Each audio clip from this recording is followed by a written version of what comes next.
Hello बच्चों, नमस्कार। स्वागत है आपका पैरामेडिकल कैरियर पॉइंट के यूट्यूब चैनल पर। जैसा आप सभी स्टूडेंट्स को पता है, आरपीएमसी राजस्थान पैरामेडिकल काउंसिल में न्यू एडमिशन सेशन 2022-23 की जो प्रक्रिया है वो चल रही है।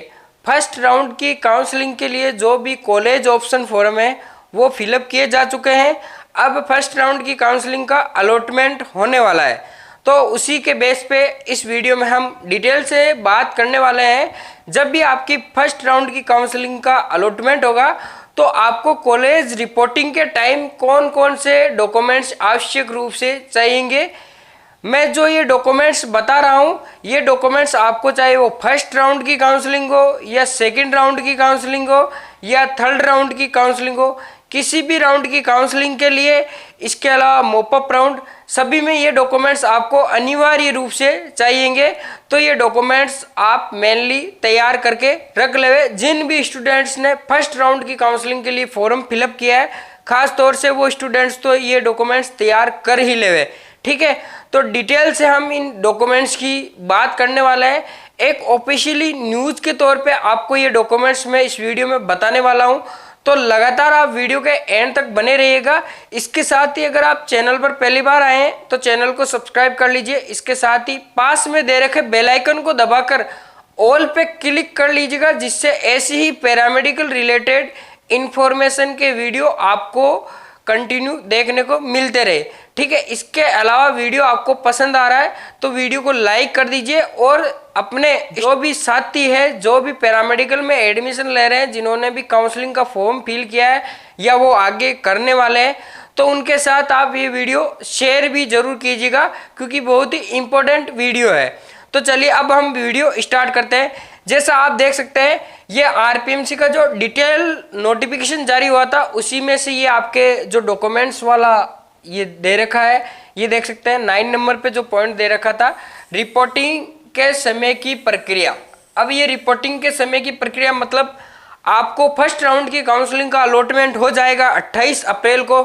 उसके बाद में आपको 4 से 5 दिन का समय दिया जाएगा, जो भी आपको कॉलेज अलॉट होता है उसमें रिपोर्टिंग करने के लिए।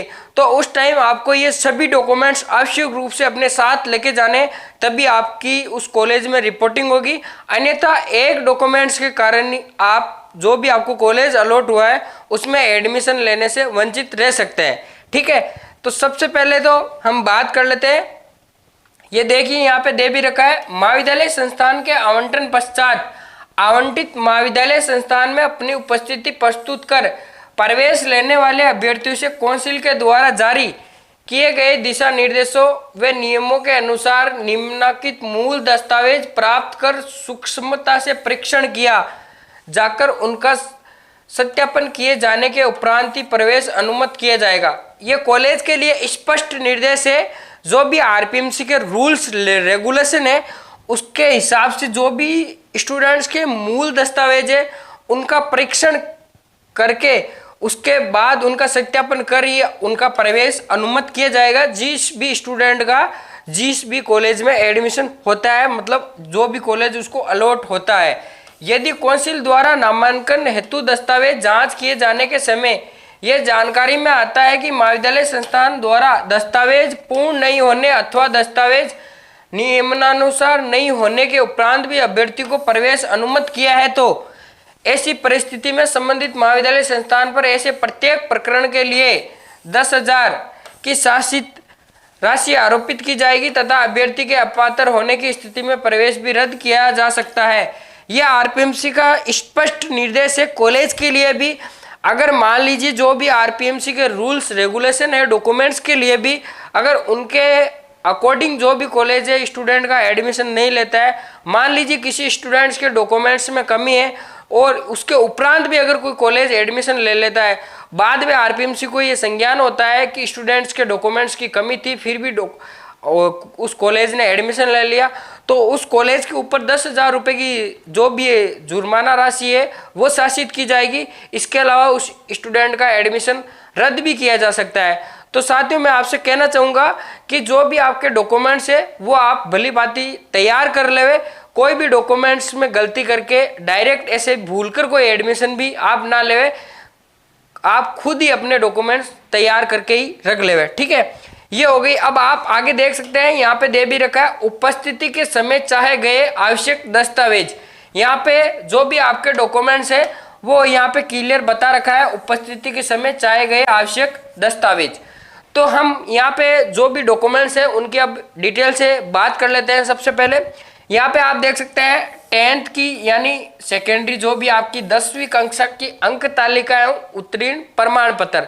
अब ये उत्तीर्ण प्रमाण पत्र और अंक तालिका अलग अलग है, मतलब कि अब आजकल जो स्टूडेंट पास आउट होते हैं लगभग के अंक तालिका और प्रमाण पत्र एक में ही संलग्न होते हैं।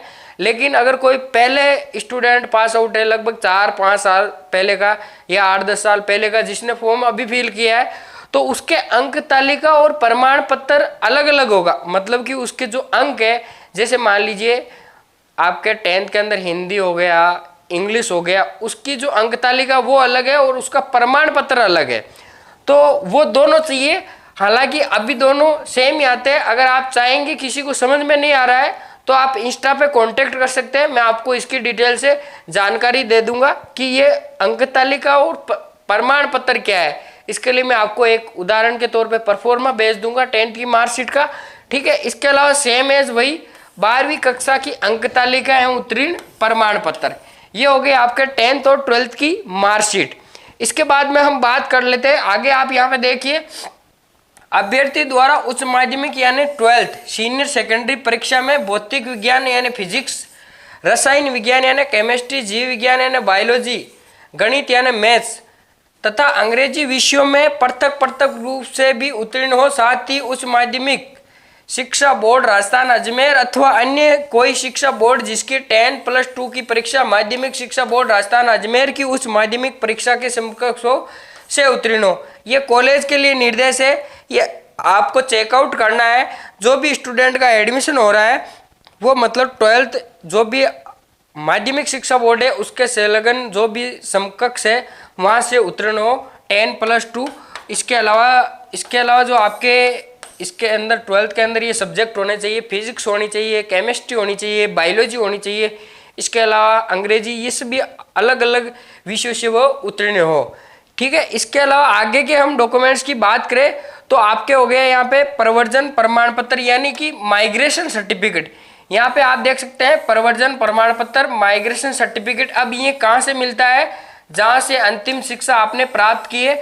अगर आपने मान लीजिए 12th पास आउट कर रखी है तो वहाँ से आपको माइग्रेशन सर्टिफिकेट मिला होगा। मान लीजिए अगर आपने किसी स्टूडेंट ने बीएससी कंप्लीट कर ली है तो वहाँ से आपको ये माइग्रेशन सर्टिफिकेट मिल गया होगा। ठीक है, इसके अलावा मूल निवास प्रमाण पत्र, एक स्टूडेंट बोला था सर ये बोनाफाइड प्रमाण पत्र क्या है? बेटा ये आपका जो मूल निवास का प्रमाण पत्र होता है, जैसे आप राजस्थान के मूल निवासी हो तो वो मूल निवास प्रमाण पत्र, मूल निवास बोनाफाइड प्रमाण पत्र, डोमिशियल बोनाफाइड सर्टिफिकेट, ये आप देख सकते हैं। इसके बाद में आगे बात करें जाति प्रमाण पत्र, यदि आपके लागू हो तो। अब विभिन्न प्रकार की जातियों के लिए अलग अलग जाति प्रमाण पत्र है, उनका क्राइटेरिया भी अलग अलग है। जैसे ओबीसी का जाति प्रमाण पत्र अब नया भी थोड़े दिन पहले लागू हुआ था, ईडब्ल्यूएस प्रमाण पत्र। इसके अलावा अलग अलग जो भी कास्ट है उनके लिए अलग अलग जाति प्रमाण पत्र है। यहाँ के आगे कुछ परफॉर्मा भी दे रखा है, कुछ यहाँ पे नोट भी दे रखा है, मैं इनको भी आपके पढ़ के सुना देता हूँ इनका क्या मतलब है। नोट फर्स्ट के अंदर दे रखा है अन्य पिछड़ा वर्ग यानी ओबीसी प्रमाण पत्र 1 वर्ष से अधिक पुराना स्वीकार्य नहीं होगा। देखिए अगर आप ओबीसी के अंदर बिलोंग करते हैं, ओबीसी कास्ट के अंदर, और आपका जो जाति प्रमाण पत्र 1 वर्ष से अधिक हो गया पुराना, तो वो नहीं चलेगा। यहाँ पे दे रखा है किंतु, यहाँ पे देख सकते हैं आप, किंतु 1 वर्ष से अधिक पुराने प्रमाण पत्र के लिए सामाजिक न्याय एवं अधिकारिता विभाग राजस्थान सरकार द्वारा जारी परिपत्र क्रमांक, ये परिपत्र क्रमांक दे रखा है दिनांक 8/8/2019 को ये जारी हुआ था, के अनुसरण में पिछड़ा अन्य पिछड़ा वर्ग यानी अदर बैकवर्ड क्लास के प्रमाण पत्र 1 वर्ष से अधिक पुराने होने पर क्रिमिनल श्रेणी में नहीं होने से संबंधित सत्यापित शपथ पत्र संलग्न प्रस्तुत करना होगा। किंतु ये शपथ पत्र केवल 3 वर्ष से कम पुराने अन्य पिछड़ा वर्ग के प्रमाण पत्रों के लिए मान्य होगा, अर्थात 3 वर्ष से पुराने अन्य पिछड़ा वर्ग ओबीसी के प्रमाण पत्र मान्य नहीं होंगे। ये देख सकते हैं। मान लीजिए यहाँ पे क्लियर दे रखा है कि आपका ओबीसी का जो सर्टिफिकेट है वो 1 साल से पुराना हो गया है तो वो नहीं चलेगा। लेकिन हाँ, उसके रिगार्डिंग आप ये शपथ पत्र प्रस्तुत कर सकते हैं। डिटेल विज्ञप्ति जारी हुई थी, उसके नीचे जो भी है एक शपथ पत्र का परफॉर्मा भी दे रखा है ओबीसी के लिए। वो शपथ पत्र आप फिल करके और जो आपका ओबीसी का सर्टिफिकेट है उसकी जो भी वैलिडिटी है वो 1 से 3 साल तक एक्सटेंड कर सकते हैं, लेकिन 3 साल से अधिक नहीं होगा। यहाँ पे आप देख सकते हैं ये ओबीसी के प्रमाण पत्र 3 वर्ष से अधिक अगर आपका पुराना हो गया है तो वैसे ही नहीं चलने वाला है। 3 साल के अंदर अंदर है तो आप ये शपथ पत्र, मान लीजिए 2 साल का भी हो गया है तो भी आप ये शपथ पत्र लगा के और उसकी वैलिडिटी को चला सकते हैं। अब ये जो शपथ पत्र का जो भी परफॉर्मा दे रखा है उसका मैं आपके लिए एक डिटेल से अलग से वीडियो लेके आऊँगा। उसके अंदर आप देख सकते हैं कि आपके जो भी ओबीसी का सर्टिफिकेट है उसकी वैलिडिटी किस प्रकार से एक्सटेंड करनी है। बाकी मैंने आपको यहाँ पे डिटेल से बता दिए गए हैं। आगे आप यहाँ पे देख सकते हैं सेकंड नंबर का जो नोट्स दे रखा है उसके अंदर सामाजिक न्याय एवं अधिकारिता विभाग राजस्थान सरकार द्वारा जारी परिपत्र क्रमांक, ये परिपत्र जारी हुआ था 23/2/2018 तथा संशोधित परिपत्र क्रमांक 27/2/2018 एवं परिपत्र क्रमांक 21/2019 के अनुसरण में अति पिछड़ा वर्ग यानी कि कौन, एमबीसी प्रमाण पत्र धारी अभ्यर्थी को अति पिछड़ा वर्ग एमबीसी श्रेणी में आरक्षण का लाभ दिया जाएगा। जो भी एमबीसी वर्ग के कैंडिडेट्स हैं उनको एमबीसी श्रेणी में आरक्षण का लाभ दिया जाएगा। साथ ही इन परिपत्रों के प्रावधानों अनुसार अन्य पिछड़ा वर्ग ओबीसी के ऐसे अभ्यर्थी जिनकी जाति अति पिछड़ा वर्ग एमबीसी की जाति यथा बंजारा, बालदिया, बना, गाड़िया, लोहार, गालोडिया, गुर्जर, रायका, रेबारी, देबासी, गडरिया, गायरी अन्य पिछड़ा वर्ग ओबीसी के प्रमाण पत्र में अंकित हो तो उन्हें अति पिछड़ा वर्ग एमबीसी में सम्मिलित माना जाएगा। अब मैंने जो आपको यहाँ पे जो भी जातियाँ बताई है, मान लीजिए उनके ये जाति है जो अगर ओबीसी के प्रमाण पत्र में अंकित है तो उन्हें यहाँ की श्रेणी में माना जाएगा, एमबीसी श्रेणी में माना जाएगा और उन्हें आरक्षण का लाभ भी दिया जाएगा। ये आप देख सकते हैं सेकंड नंबर नोट के अंदर दे रखा है। अब आगे मैं बात कर लेता हूँ, थर्ड नंबर का एक नोट और दे रखा है, आर्थिक कमजोर वर्ग, जो मैंने अभी बात की थी पहले, ईडब्ल्यूएस इकोनॉमिकल वीकर सेक्शन के अभ्यर्थियों के लिए निर्धारित पत्र में ईडब्ल्यूएस प्रमाण पत्र जो सेशन 2022-23 के लिए जारी किया गया हो।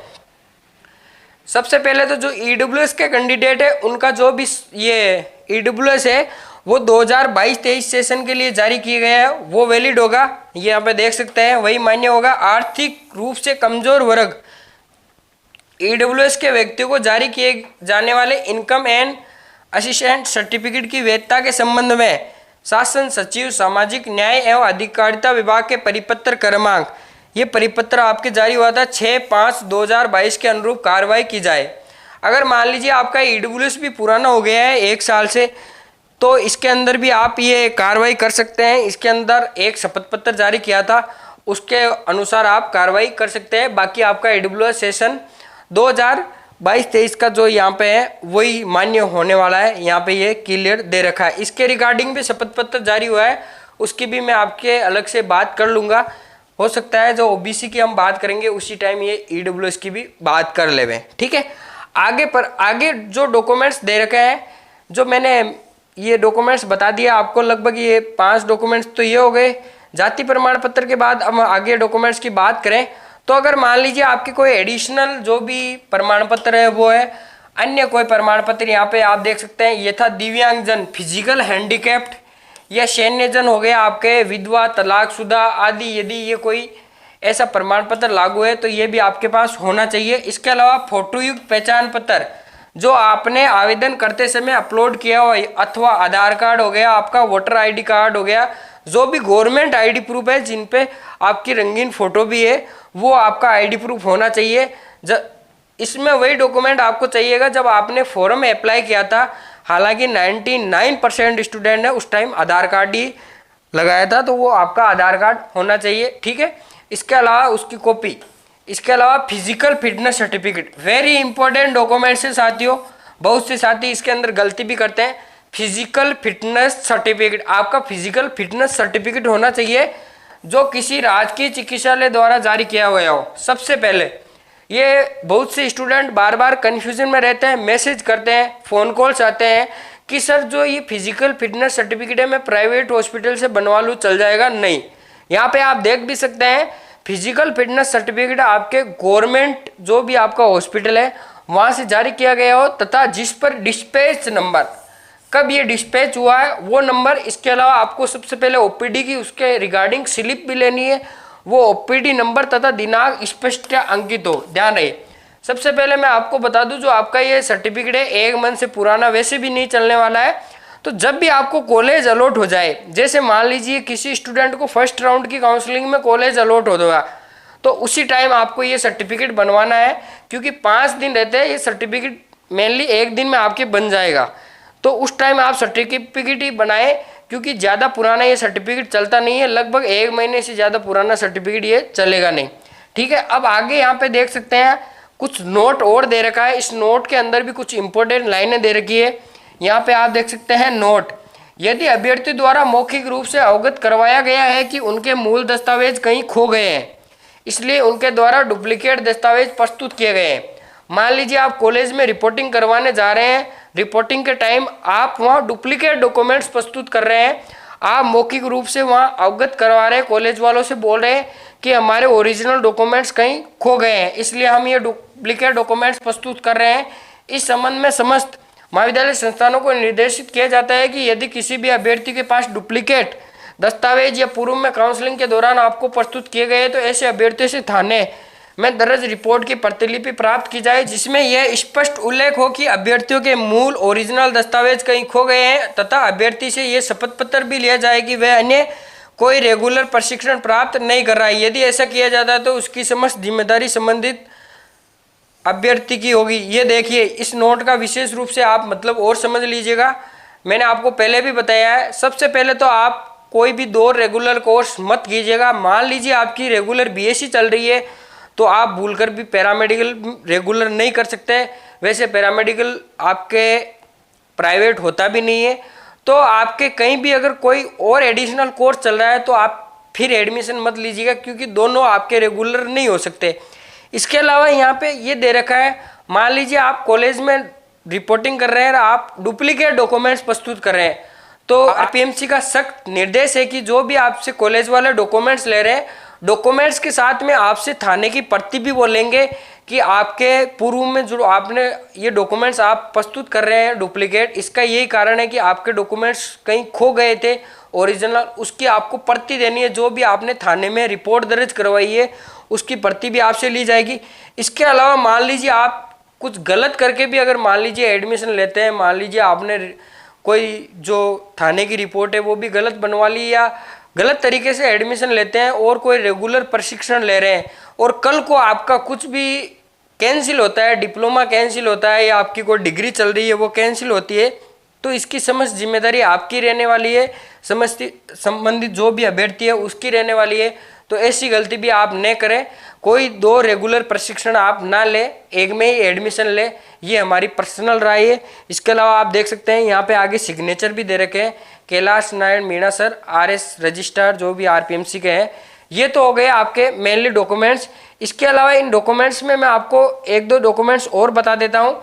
आपकी जो भी है 8 से 10 आपकी रंगीन फोटो होनी चाहिए, 8 से 10 पासपोर्ट साइज, ठीक है, पासपोर्ट साइज रंगीन फोटो क्या होनी चाहिए, रंगीन फोटो। जो भी आप कॉलेज के अंदर जो भी आपकी कार्रवाई पूर्ण करेंगे, जो भी रिपोर्टिंग के समय, तो आप 8 से 10 सेम साइज की जो भी आपकी रंगीन फोटो है वो आपके पास होनी चाहिए। इसके अलावा मैं आपसे कहना चाहूँगा, कई लगभग कॉलेजों में आपके टीसी भी मांगी जाएगी आपसे, आपकी टीसी, इसके अलावा आपका सीसी करेक्टर सर्टिफिकेट भी आपके पास होना चाहिए, इसके अलावा आपकी टीसी भी होनी चाहिए। ये सभी डॉक्यूमेंट्स आपके ओरिजिनल कॉलेज के अंदर जमा होने वाले हैं, जो भी कॉलेज आपको अलॉटेड होता है, ठीक है। ये रंगीन फोटो भी आप तैयार कर लेवे। इसके अलावा आपके ये टीसी भी लगभग कॉलेजों में आपसे मांगी जाएगी। इसके अलावा सीसी आपका कैरेक्टर सर्टिफिकेट, और भी कोई डॉक्यूमेंट्स है मान लीजिए मेरे से भूल में रह गया है तो वो आपको कॉलेज वाले ज़रूर बता देंगे। लगभग मेनली डॉक्यूमेंट्स मैंने आपको बता दिए हैं जो आपको उपस्थिति के समय चाहिएंगे। इसके अलावा कोई रह गया है तो आपको कॉलेज वाले और बता देंगे। इसके अलावा मान लीजिए आपके किसी में करेक्शन है, कोई शपथ पत्र वगैरह आपको देना है तो वो भी आपको कॉलेज वाले बता देंगे कि आपको ये शपथ पत्र प्रस्तुत करना होगा। ठीक है, मिलते हैं ऐसी ही कोई और नई अपडेट के साथ में। तब तक आप चैनल पे बने रहिएगा। आपका कोई और क्वेश्चन है तो आप कमेंट बॉक्स में जाके कमेंट कर दीजिएगा, हम आपके क्वेश्चन का आंसर देने की पूरी कोशिश करते हैं। धन्यवाद, जय हिंद।